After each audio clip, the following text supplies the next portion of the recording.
રાજ્ય સરકારે ખેડૂતોમાં ચોમાસુ પાક અને શિયાળુ પાક એમને પૂરતું પાણી દર વખતે મળે છે, મળી રહે એટલે ડિસ્ચાર્જ એ સતત ચાલુ રાખ્યું છે.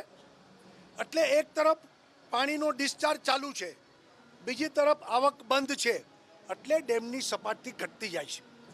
એટલે આપણે નિર્ણય કર્યો છે કે 20 વર્ષ પછી આવો એકાદ વર્ષ આવ્યું છે ને આ વર્ષ આપણે એમાંથી પાર પાડવાનું છે. ત્યારે હવે ખેડૂતો ઉનાળુ પાક ન લે, અત્યારથી જ વાવેતર ન કરે, પાણી મળશે નહીં.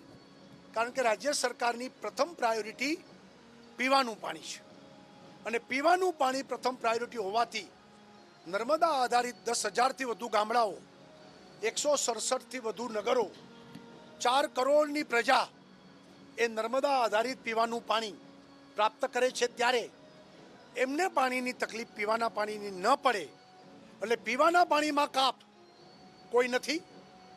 પીવાનું પાણી સરકાર પૂરું પાડશે જ. સિંચાઈમાંય કાપ નથી. માત્ર ઉનાળુ પાક ખેડૂતો ન લે, ઉનાળુ પાણી છોડવામાં નહીં આવે, આ જ પ્રકારનો રાજ્ય સરકારનો નિર્ણય છે.